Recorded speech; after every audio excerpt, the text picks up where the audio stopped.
क्या आपने कभी सोचा है आखिर लाखों लोग अपने कंधे पर कांवड़ उठाकर सैकड़ों किलोमीटर पैदल क्यों चलते हैं?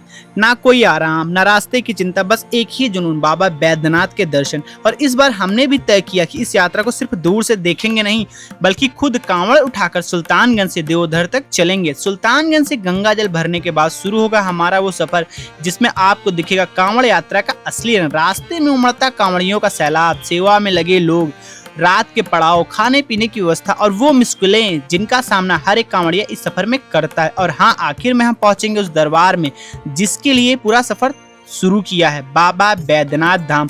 तो चलिए देखते हैं सुल्तानगंज से देवोधर तक हमारी पूरी कांवड़ यात्रा, बिल्कुल शुरुआत से बाबा के दरबार तक। बोल बम।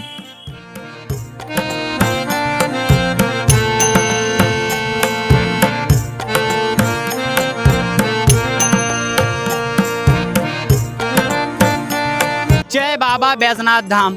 तो हमारी यहाँ पे गंगा स्नान करने के बाद, कांवड़ उठाने के बाद यात्रा शुरू हो चुकी है 2026 की कांवड़ यात्रा। ये हमारी पहली कांवड़ यात्रा है जो कि सुल्तानगंज से शुरू हो रही है और पैदल बाबा बैद्यनाथ धाम तक की ये यात्रा अपनी होने वाली है।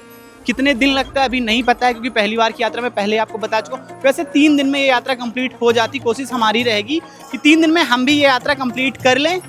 तो रास्ते भर आपको पूरी कांवड़ यात्रा का माहौल दिखाते चलेंगे, कितना आनंद आता है वो दिखाते चलेंगे। अगर आप नहीं आए हैं यात्रा पे तो घर बैठे हमारी इस यात्रा का अनुभव आप प्राप्त कर सकेंगे कि आप ही हमारे साथ यात्रा कर रहे थे। इस अनुभव को प्राप्त करने के लिए आप ना आखिर तक हमारा वीडियो जरूर देखिएगा, क्योंकि वीडियो बहुत ही सुंदर होने वाला है। क्योंकि ये कांवड़ यात्रा एक ऐसी कांवड़ यात्रा है ना जो आपको कहीं और देखने को नहीं मिलेगी। तो अभी ये पूरा सुल्तानगंज मार्केट है जहाँ पे यात्री आते हैं, इनको यहाँ हर प्रकार की सुविधाएं देखने को मिल जाती हैं। आप देख पा रहे हैं इधर खाने पीने के लिए सारी व्यवस्थाएं हैं, रुकने के लिए होटल वगैरह भी बने, और कांवड़ लेने के लिए भाई ना यहाँ पे बहुत सारी दुकानें हैं। आपको जैसी कांवड़ चाहिए वैसी कांवड़ यहाँ से आप बनवा सकते हैं। थैले वाली, लकड़ी वाली, हर प्रकार की कांवड़ यहाँ पे मिल जाती है। हम लोगों ने तो कांवड़ इस बार लिए बैग वाली, क्योंकि पहले साल का अनुभव है, तो देखते हैं क्या सही रहता है। तो चलते रहते हैं आपको और दिखाते रहते हैं पूरे रास्ते के अपने अपने मोह। बोल बम, बोल बम, बोल बम। तो अभी हमारी यात्रा शुरू हो चुकी है, कांवड़ यात्रा, और अभी हम सुल्तानगंज में हैं। गंगा घाट से लगभग 500-700 मीटर आगे आ चुके हैं भाई। और रास्ते देखिए बिल्कुल यहाँ पे सूखे हो चुके हैं, और ना बाबा पूरी तरीके से मेहरबान है अपने भक्तों पे। कांवड़ यात्रा शुरू हुए 2-3 दिन हुए और मौसम भी तब से भाई ना बिल्कुल सुहाना हो रखा है। धूप वगैरह बहुत ज़्यादा नहीं हो रही है, जबकि अभी 10 बजने को आ रहा है। मौसम देखिए बिल्कुल सुहाना हो रखा है और भक्तों की भीड़ आती ही जा रही है। जितने भी भक्त आप सामने देख रहे हैं आते हुए, ये सभी गंगा घाट जाएंगे, स्नान करेंगे, फिर वहां से अपनी अपनी कांवड़ उठाएंगे। तो अभी अपना मेन पॉइंट आने वाला है जहां से हम लोग पैदल अपनी यात्रा के लिए टर्न हो जाएंगे। तो हम लोग इस तरफ से आए थे और यहाँ ये स्टेशन वाला रास्ता है, और यहाँ से हम लोग चल रहे हैं देवोधर के लिए। तो ये रास्ता है पूरा जिस रास्ते से हम लोग को अपनी पूरी पैदल कांवड़ यात्रा करनी है। बम बोले, बम बोले। तो ये पूरी प्रॉपर मार्केट है और मार्केट के बीच से रास्ता जाता है। 4 व्हीलर वगैरह ना पूरी तरीके से बैन है भाई, पूरे अंदर तक आ नहीं सकते हैं। और पूरी जो इसमें मार्केट सजी हुई वो सिर्फ और सिर्फ सजी हुई है बाबा के भक्तों के लिए।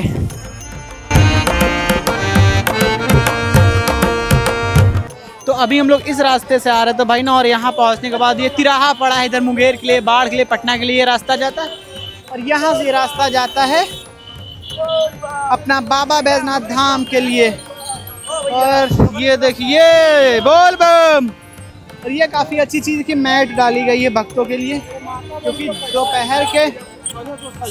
दोपहर के समय ना ऐसे आसानी होती है। तो अपने को चलते रहना है भाई, और कोशिश करना है कहीं आगे रुकते हैं पानी वानी पीते हुए। बिना हम लोगों ने कुछ खाए पिए अपनी कांवड़ यात्रा शुरू की है। और ये देखिए इसी हाईवे से होके जाते हैं। तो अभी ना आगे जाके हाईवे हट जाएंगे, हम लोग को ना गांव-गांव के रास्ते मिलेंगे, तो और आपको देखने में अच्छा लगने वाला है। तो वीडियो पे कंटिन्यू बने रहिए। तो जब आप यात्रा की शुरुआत करते हैं, जैसे ओवरब्रिज से नीचे आएंगे ना, तो आपको यहाँ पर बहुत सारी दुकानें देखने को मिल जाएंगी। यहाँ पर आप खाना खा सकते हैं, नाश्ता कर सकते हैं, चाय, कोल्ड ड्रिंक, पानी, और उसके बाद नहाने के लिए भी हम व्यवस्था है। खाना खाने के बाद नहाना पड़ता है, और नहाने के बाद फिर से यहाँ पे यात्रा की शुरुआत होती है। और जो लोग खाना नहीं खाते हैं, सिर्फ चाय वाय पीते हैं तो वो आचमन करके, जो आचमनी है साथ में, उसमें आचमनी से आचमन करते हैं और माफ़ी मांगते हैं और फिर चल देते हैं। बस एक चीज़ यहाँ पे देखने को मिली ना कि महंगाई बहुत है। महंगाई का मतलब है 9 रुपये की जो MRP है फ्रूटी की ना, वो 15 रुपये की देंगे। 5 रुपये वाला बिस्किट 10 रुपये का देंगे। तो ये सारी चीज़ें भाई नहीं होनी चाहिए यात्रा में, क्योंकि बहुत से लोग दूर दूर से यात्रा में आते हैं, तो ये सब चीज़ें उनको डिस्टर्ब करती हैं।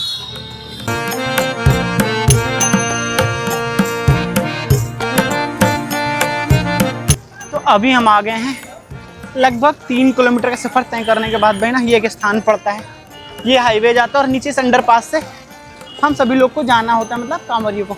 और एक अच्छी चीज़ है ना कि यहाँ पे हर होटल पे आपको ना ऐसे बहता हुआ जल देखने को मिलेगा, क्योंकि रास्ते में लोग यहाँ पे खाना खाते हैं तो तुरंत नहाते हैं और उसके बाद अपनी आगे की यात्रा शुरू करते हैं। तो गीले कपड़े में ही आगे यहाँ यात्रा शुरू कर दी जाती है। तो ये सारी चीज़ें भी इस बाबा बैजनाथ धाम की कांवड़ यात्रा में मायने रखती हैं कि नियम कायदा कानून में ही आप यात्रा कर सकते हैं। और भीड़ देखिए भाई, कितनी भयंकर भीड़ है। और ये सभी भक्त पहुंच रहे हैं बाबा धाम।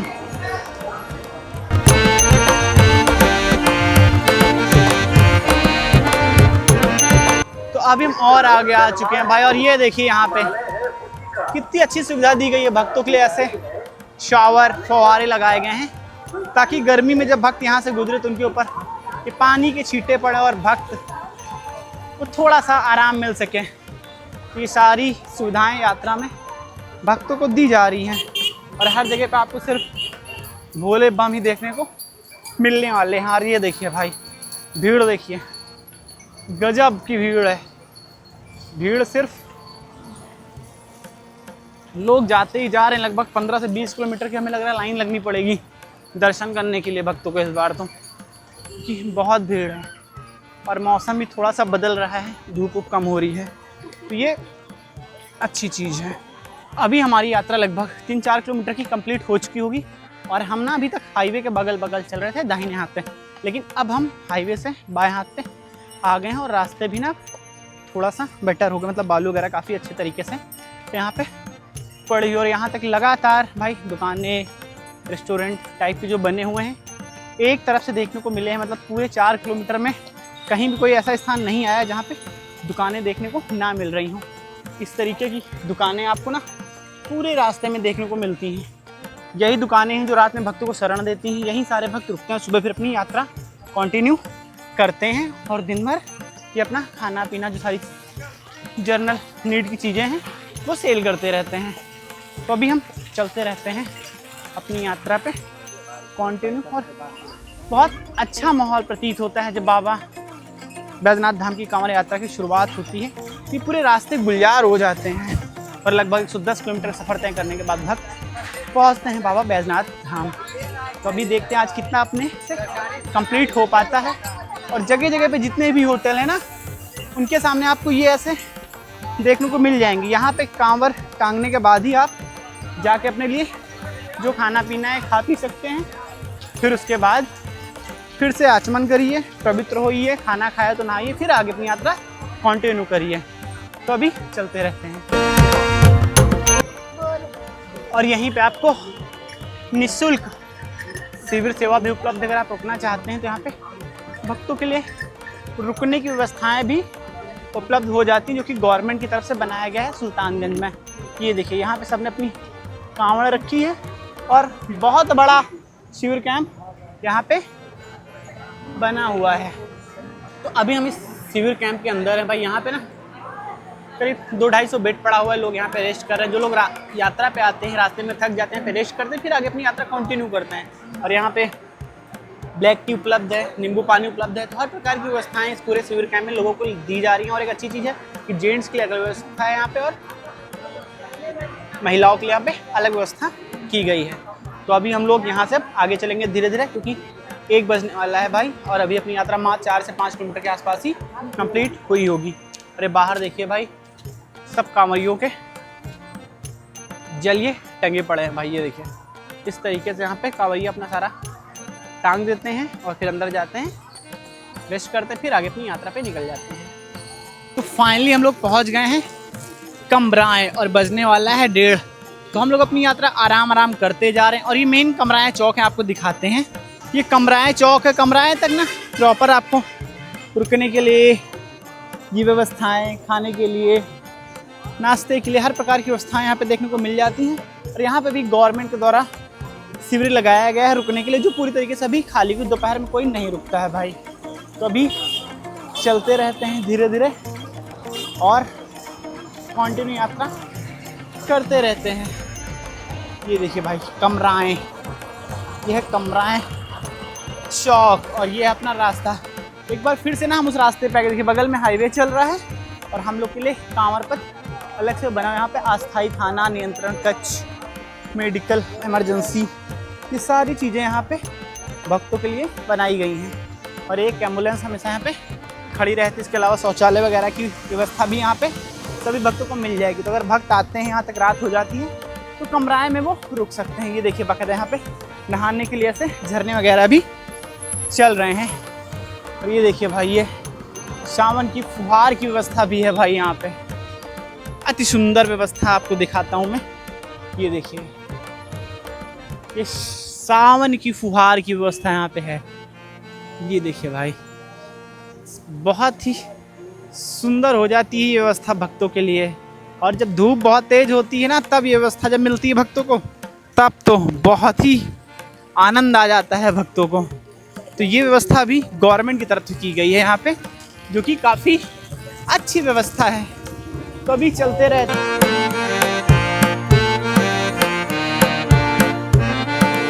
तो अभी हम लोग रास्ते में रुके थे भाई, 1 घंटे का रेस्ट किया, सो गए थे, खाना खाया, खाना खाने के बाद उठे हैं, फिर से पूरा नहाया है, धुला है, पवित्र हुए, फिर से अपनी कांवर उठाई, फिर से अपनी यात्रा कंटिन्यू की। होता ये है कि अगर आप रास्ते में चल रहे हैं, अगर सो जाते हैं तो फिर उठने के बाद आपको फिर से नहाना धुलना पड़ेगा पूरी तरीके से। और अगर आपने नमक खाया तो भी आपको नहाना पड़ेगा, उसके बाद ही आप अपनी कांवर को हाथ लगा सकते हैं। इसलिए हम लोगों को फिर से नहाना पड़ा। हम लोगों को जानकारी नहीं थी, लेकिन जानकारी हो गई। वहाँ पे बहुत से कांवरिया, उन्होंने जानकारी दी, तो हम लोगों ने वो प्रोसेस किया और अब यहाँ से फिर अपनी यात्रा आगे की तरफ कंटिन्यू कर रहे हैं। और लगभग मात्र सुबह से 11 किलोमीटर के आसपास का सफर अभी तक हम तय कर पाए हैं। और रास्ते देखिए भाई, खूबसूरती देखिए कांवर पथ की भाई, ये खूबसूरती है। जब आप सावन में आएंगे ना, तो आपको ये खूबसूरती, ये नेचर भी देखने को मिलेगा।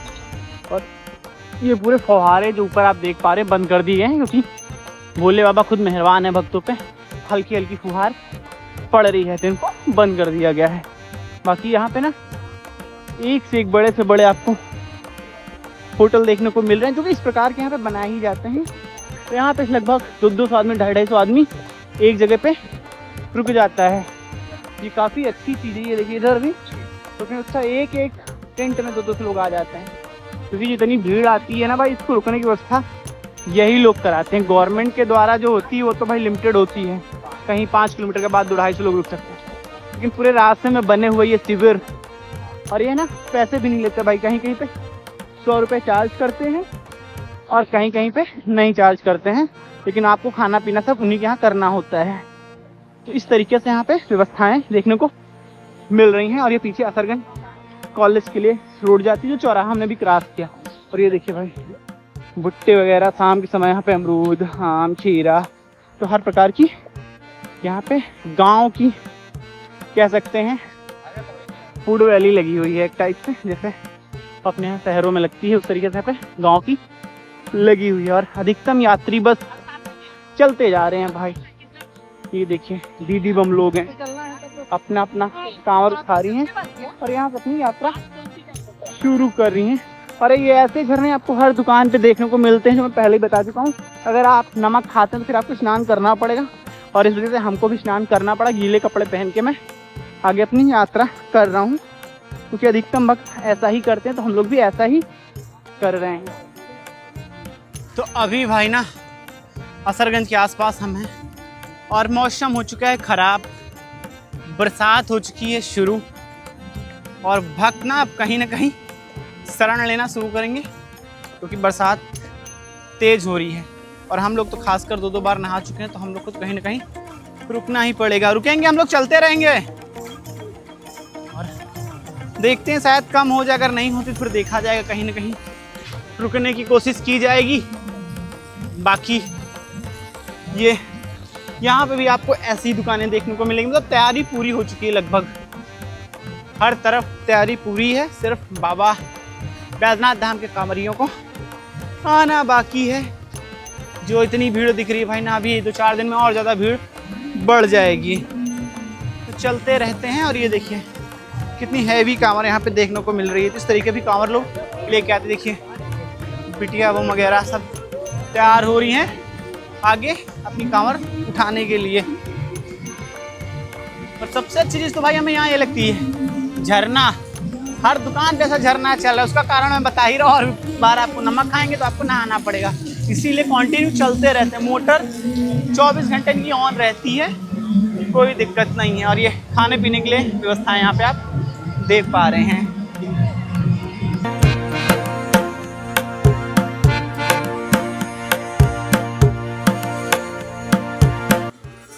तो अभी हम लोग लगभग पहुंच चुके हैं लखनपुर। इस क्षेत्र को ना लखनपुर बोलते हैं।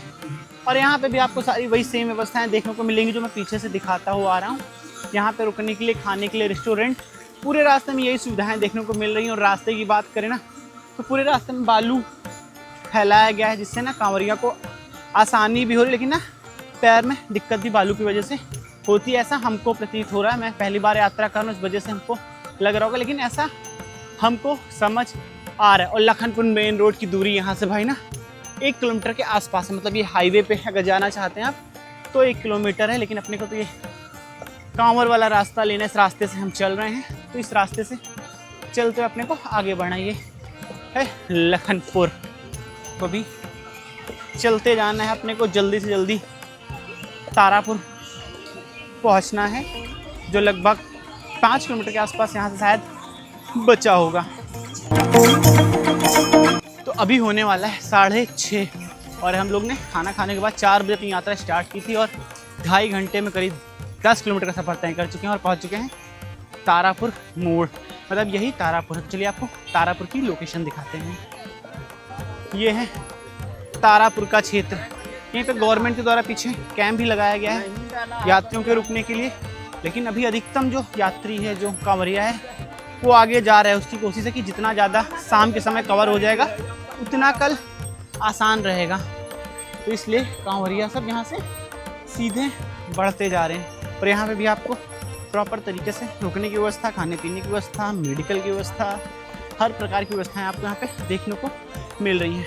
मौसम रास्ते में थोड़ा सा ख़राब हुआ था, लेकिन अब सही हो चुका है। मतलब बादल घने हैं, लेकिन बरसात बिल्कुल भी नहीं हो रही है। रास्ते में हल्की हल्की बूंदे गिरी थी, लग रहा था रुकना पड़ेगा, लेकिन अपने को रुकना बिल्कुल भी नहीं पड़ा। तो अभी चलते जा रहे। रास्ते की कंडीशन आप देख ही रहे हैं, यहाँ पे बालू बिल्कुल ठोस है, जो कि ना चलने में थोड़ी सी दिक्कत दे रही है भक्तों को।